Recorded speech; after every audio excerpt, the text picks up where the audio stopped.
So let's talk about fear. So I want to talk to you about first-time homebuyer mistakes to avoid in Louisiana, specifically the Shreveport Bossier edition. So I wanted to talk about those fears because sometimes it's the fear of doing it wrong. Sometimes it's the fear of getting scammed, fear of feeling dumb. Those are usually the things that are top of mind for home buyers.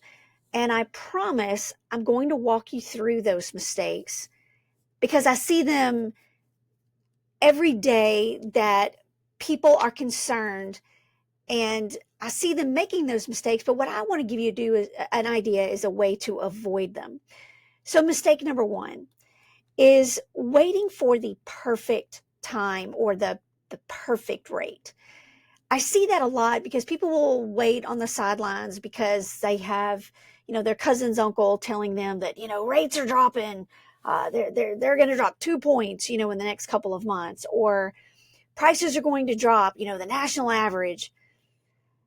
And sometimes that does happen, but real estate is very local. And so what is happening in another state or another part of the nation, even sometimes the different part of our state, is not necessarily what's happening here in our market because it is definitely local. And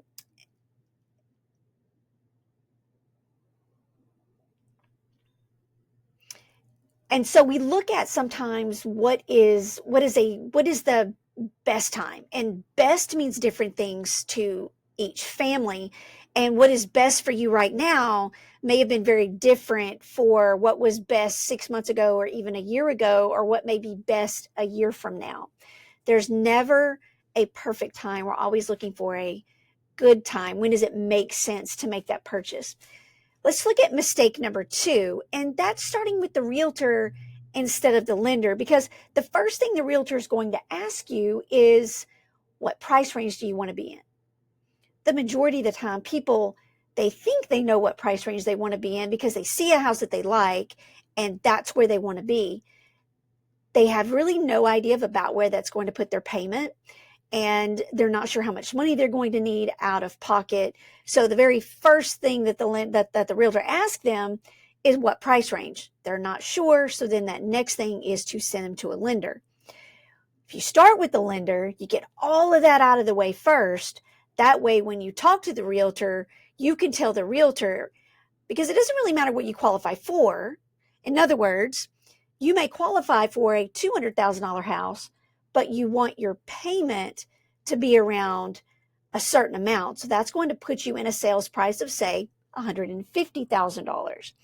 And so that's important to get started with the lender so that you can tailor the price to where you want it to be. And then you hand that off to your agent and say, I want to be in this price range.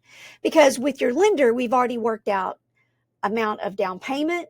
We've already worked out how much money you're going to need for closing. Of course, based on those parameters, you have an idea of where that's going to put your payment, so you know about what sales price you want to be in, not going out and looking at houses. And let's say you do qualify for that $300,000 house, but you don't want your payments to be there. So why look at a $300,000 house, even if you can afford it, if that's not where you want your payments to be? So that just sets you up for heartache. It just sets you up for disappointment, because the more expensive the home, typically the more amenities it has, the more bells and whistles it has. Well, of course, it costs more. Something is more attractive. It's bigger. So we don't want to start there to then end up having to come down. So it's better just to start where you want to be. So that mistake number three kind of dovetails off of mistake number one, because mistake number three is not understanding your monthly payment in relation to your loan amount. Because sometimes there are always different loan types, and each loan type has its positives, or I should say its pros and cons. So, but it may not fit your parameters of where you want to be, because again, best means different things to different people. Because sometimes we have clients who have a minimum amount of money or no money that they want to come out of pocket with. And so we have to try to figure out a loan program that is going to fit where they want it to be as far as money out of pocket, which means once we have all of that figured out, when we connect them with a realtor, or they have their own realtor, or they pick a realtor, then the realtor is also going to need to negotiate the offer based on the parameters of what the buyer is needing. We already have it all worked out. So it really is a seamless transition between where the buyer wants to be, what they qualify for, and then handing it off to the realtor. And then it's up to the realtor to try to find them the house that meets what those parameters are. Because the payment is more than just principal and interest. It's principal and interest, homeowner's insurance, property taxes, which could be city and parish. It could also be mortgage insurance, depending on the type of loan that they're looking at, whether it's conventional, rural development, FHA. But they're already going, if they're working with a lender like me, then I am going to make sure that the client, that the prospective homeowner is armed with that information so that they already have all of that ready to go, so that once they do find the house, that payment is pretty close. Or if some of the variables change, the price goes slightly up or down, they end up inside or outside the city limits. So the variables could change what that monthly payment is going to be. So then let's move into mistake number 4, believing that they need 20% down. Absolutely not. So of course, a VA loan, which I am a VA loan specialist, VA loans are a requirement of 0 down. You can make a down payment, but you're not required. FHA loans are 3.5% down. Rural development loans are also 0 down, but of course there are certain specifics around that.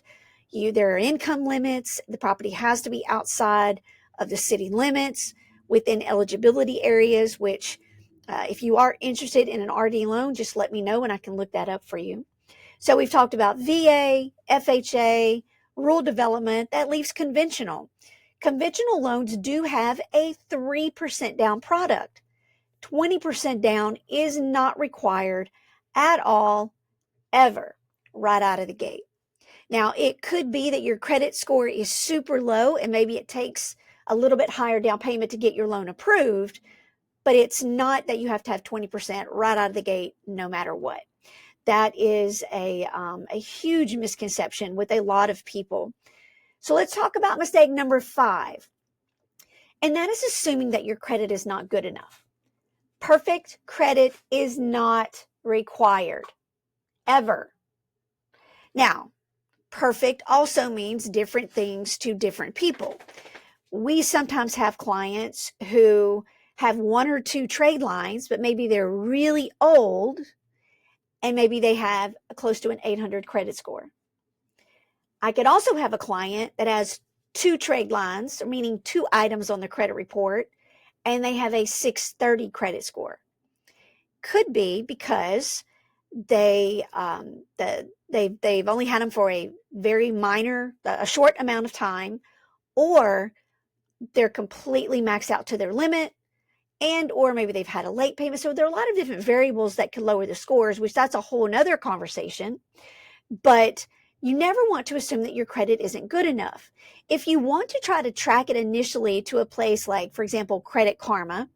Now, keep in mind, Credit Karma is also going to be a they use what's called an advantage score. The federal government requires for most of our loan types that we use what is called a FICO score, which is a different scoring algorithm. Keep in mind that a credit score is a predictive model, an algorithm that is used to predict the likelihood that you're going to repay the debt. Higher credit score, likelier outcome that you're going to repay the debt satisfactorily. Of course, it's not a guarantee. It's just a predictive model. So FICO uses a different set of scoring models than what Advantage Score uses. Credit Karma uses Advantage Score.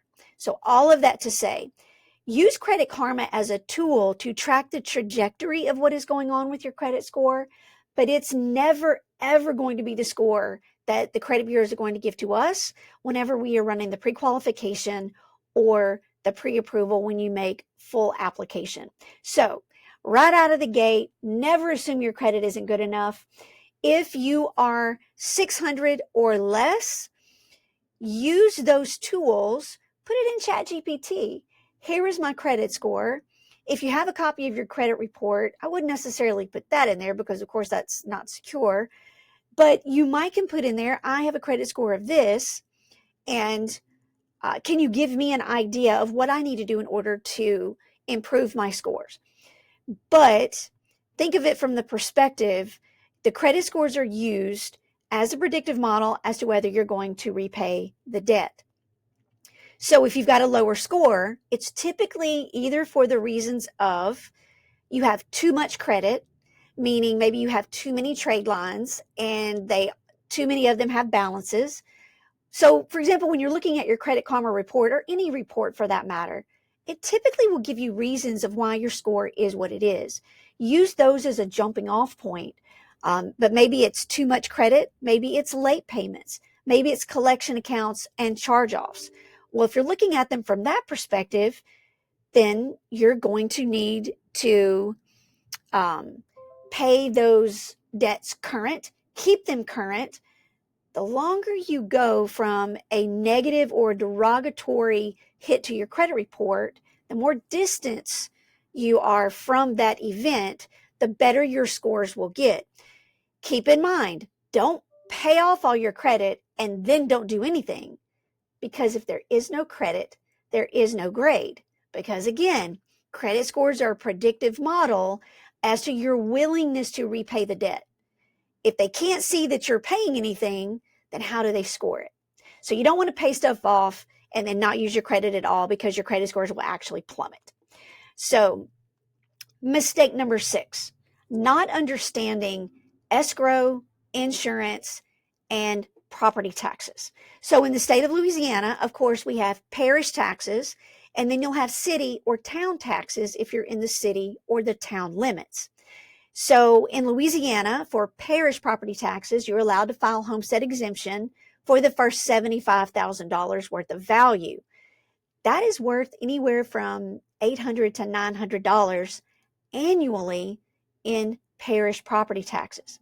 You only have to file for it that one time after closing. So assuming you stay in your home and never move out, then you will never have to refile for that homestead exemption again. And it's only good for your primary residence. You can't use it for secondary homes or investment property. Homeowners insurance, if you have a loan, it's just like having a car. If your car's financed, okay, well, a different example, because you have to have car insurance even if you don't have it financed. But on car insurance, you can get by with just liability insurance and not have to have full coverage. Kind of the same thing with the house. If you have a mortgage, if you have it secured or you're using it as collateral for a debt, then you have to have homeowners insurance coverage on it. Let's talk about flood insurance. Technically, every flood zone is, or I should say, every zone is a flood zone.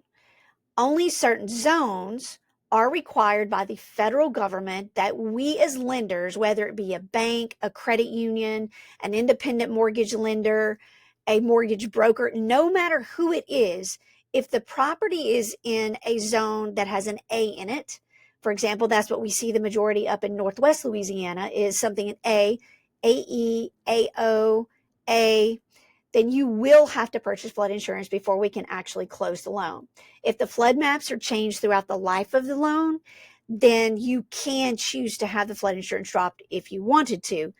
But if you're in any of those A zones, you will have to obtain or keep flood insurance the whole entire time that you actually have a mortgage.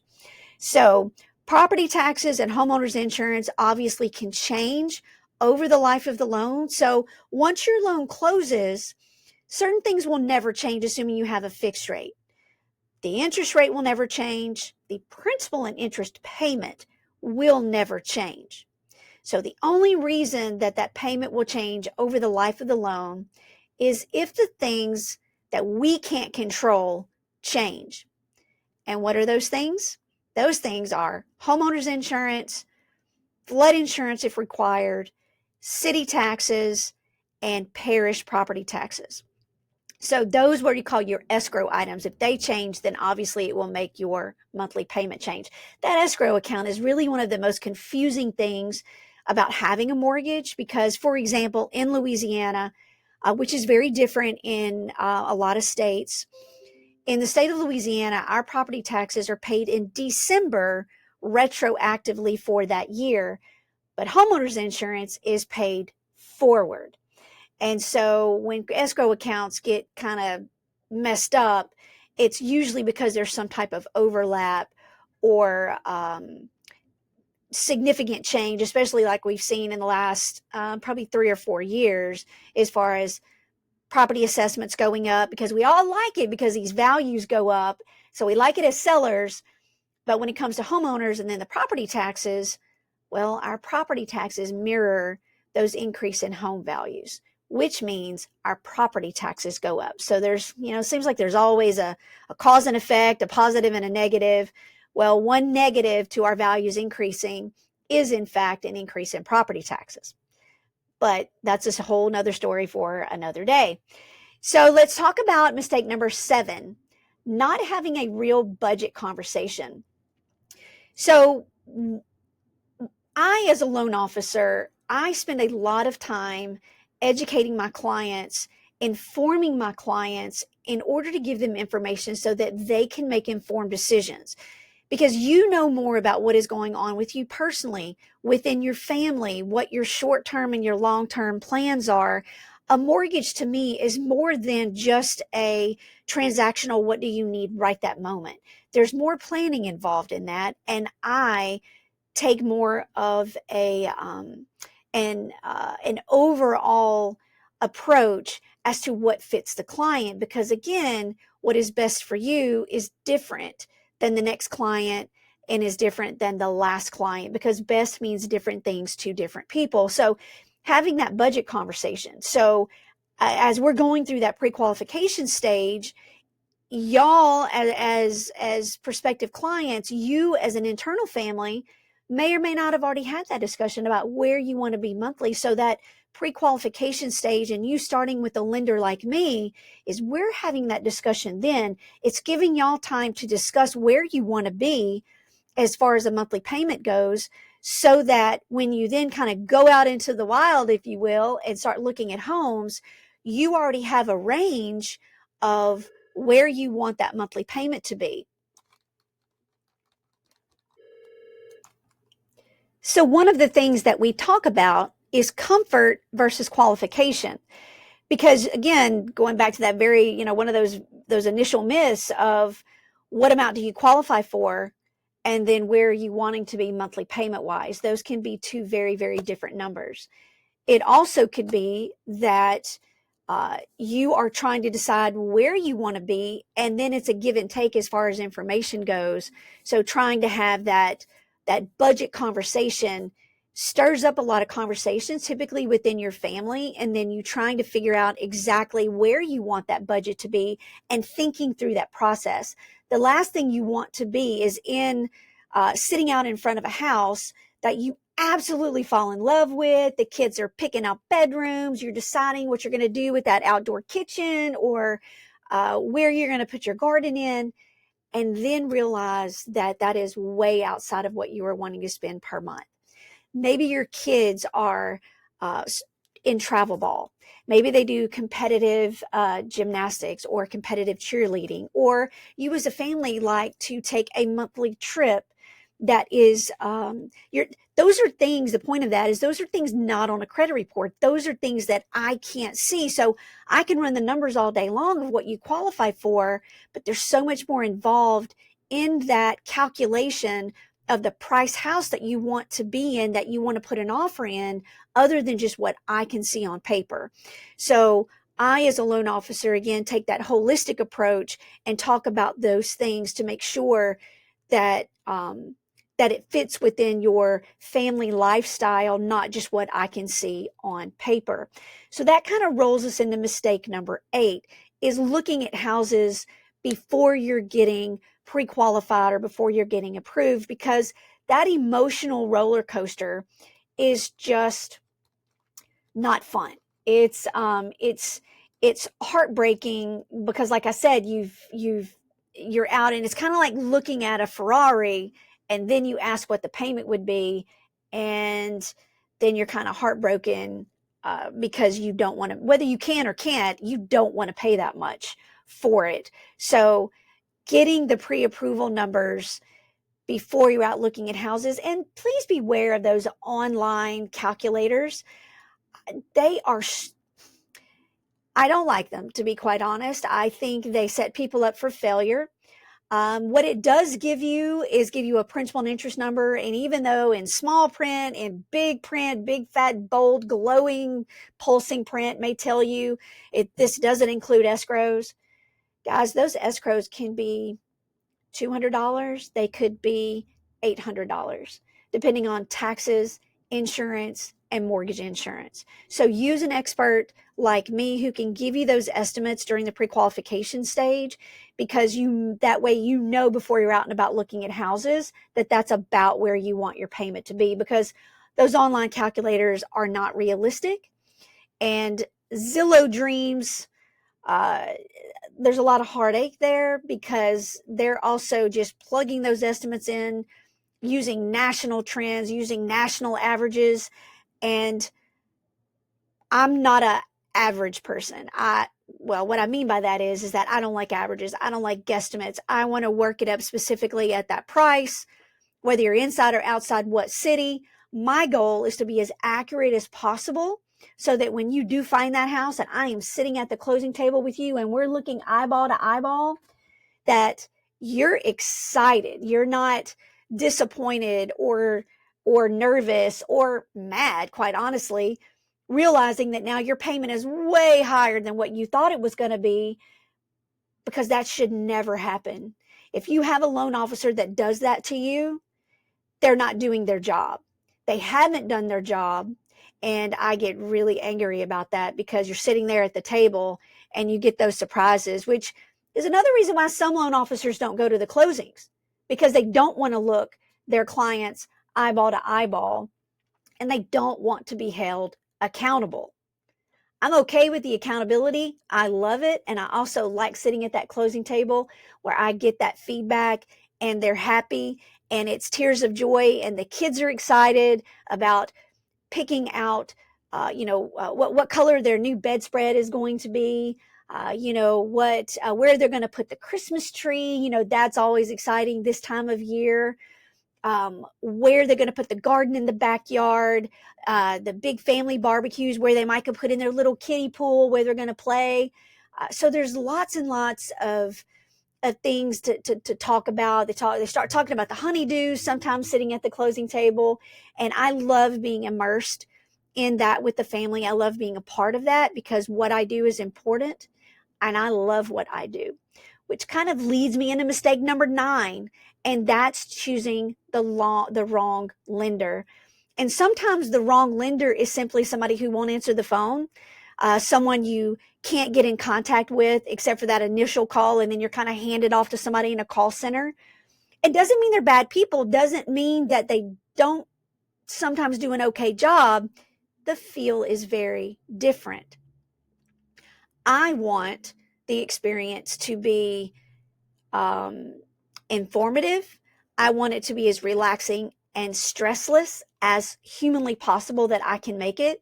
And I want the communication to be open, whether it's a phone call, whether it's a Zoom, whether it's a text message, whether it's a, hey, do you want to come and sit down in my conference room and let's go over those documents, let's go over those disclosures. Because being a lender, I have access to all of the tools, as I like to say, as the big boys do, but yet you get that feel of a local company who has been around for a very long time and does a good job for their clients. So again, going back to that wrong lender, sometimes you have a loan officer that maybe tries to talk you out of the best loan for you simply because they don't like to do those types of loans. And that does happen.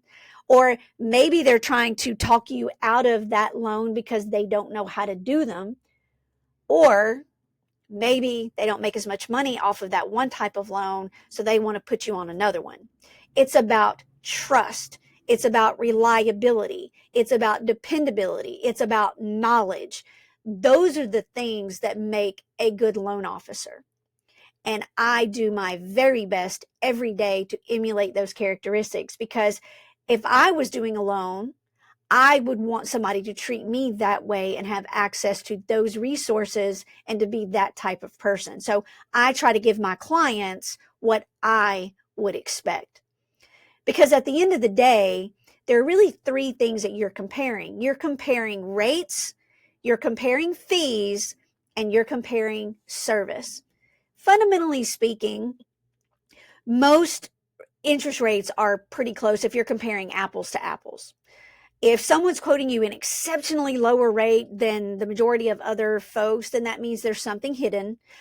That means that maybe they're charging you higher fees to get that. So that's why it's important you're comparing rates, fees, and service. You have no idea how many times I'll get a phone call or a text or an email that so-and-so is offering this super low rate that nobody's even anywhere close to. Well, sometimes the challenge with that is that they're just trying to get you in the door without you realizing there's a whole bunch of discount points or something associated with that rate, but they're hoping to kind of get you in the door, get an application fee from you, and then, oh, well, yeah, here's how much extra it's going to cost you. The other scenario that I see quite frequently is that they offer you that rate, they lock you in, and then for whatever reason, you don't meet that closing date, which that's bad. But the even worse part of that is that your interest rate expired. So I wonder if they could ever get you that rate to begin with. Maybe, maybe not. So that's where dependability, trustworthiness are super important. And and also too, having someone connected to the community that lives and works here doesn't mean all those other folks that don't live here are not good people and that maybe they don't sometimes do a good job. But there's a different feel, and that's someone local and someone connected to the community and someone that genuinely cares about the process and wants you to come back to them as you have any questions going forward, because as your original lender, you are more than welcome to come back to me going forward. Even if you're not making your payments to me 5 years from now, I have people stop by every now and again. Not too long ago, I had a client stop by. I did their loan like 17 years ago. Ironically, they didn't remember my name, but they did remember me saying if they ever had a problem with their mortgage, that they could stop in or they could reach out to me and I would help them. So they stopped in. They were actually having a problem with their escrow account. Their homestead exemption somehow had been revoked on their property. They've never moved out of their property. They've always been in their property, but for whatever reason, it got revoked. Well, when it got revoked, it messed up their monthly payment horribly. And so I helped them fix that. This is what I do all day, every day, and I am an expert at it. So why not leverage my expertise for that? So mistake number 10. Mistake number 10 is not understanding the seller concessions. Sellers can pay different amounts, different percentages, depending on what type of loan you're looking at. So for example, on a conventional loan where you're only putting 5% down, the seller can only pay 3% of the sales price. If you're doing an FHA loan, the seller can pay 6% of the sales price. So if the loan is structured correctly, it can make a huge difference in how much money you're going to need to bring to closing. So mistake number 11, not understanding the difference between a home inspection and an appraisal. These are mixed up pretty frequently. A home inspection is going to protect you. It's not required as a condition of your loan, but it's going to protect you from the perspective of they're really looking, climbing up in the attic, looking at the heating and AC. They're really looking into the mechanics of the home to find out what the flaws are, what are the repair, what are things that maybe need to be repaired or fixed. Because when that appraiser goes out, now an appraisal is going to be required as a condition of your loan, no matter what type of loan that you're looking at. So when the appraiser goes out, he's just kind of walking around he's looking for overall things that could affect the value and marketability, but he's not checking the systems like that home inspector would. So typically that home inspector is done a week or so after you have an accepted contract. Y'all work out your repairs. Then we are going to order the appraisal at that point. And then when it comes in, we marry it together with all your credit documents, and then we submit for final approval. So mistake number 12. And this is one that happens quite a lot, and it's because people are afraid to ask questions. And it kind of gets into that fear that we talked about from the very beginning, because everyone has a fear of looking stupid, myself included. I was on a webinar earlier about AI and graphics and different things. And even me myself, I didn't want to ask too many questions because I didn't really want people to think I was stupid. So I'm not stupid. I'm just ignorant to the process. So I had to kind of take my own advice and ask some questions because I can learn. I'm just ignorant to the process. And so same thing for clients. You're ignorant to the process. That's why you have an expert. That's why you're able to ask those questions, as many questions as you have, as many times as you want, because the more informed you are about the process, then the less stressful it is and the happier you are throughout the whole entire thing. And let's face it, ultimately, this is a fantastic thing to do, a fantastic step, a fantastic milestone in anyone's life, whether it's your first house, your second house, your 10th house. This is pretty profound and exciting, and it should be as stressless as humanly possible that we can make it. Mistake number 13, not getting pre-approved early enough. You want to try to get that. So we talked about the pre-qualification, and then we talked about, or then we want to talk about the actual pre-approval. So the pre-approval is when you're providing all of those documents to back up what you told us during the pre-qualification stage. So lots of details involved in that, but buying a home does not have to be super stressful. The more informed you are, the less stress you will be. Find a mortgage expert. If you don't already have one, I would love to be that person for you in the entire state of Louisiana. Hopefully, I've conveyed to you how much I enjoy what I do, how much I genuinely love helping people and being part of their story, being part of their process. Kara Lowry, talk to you soon.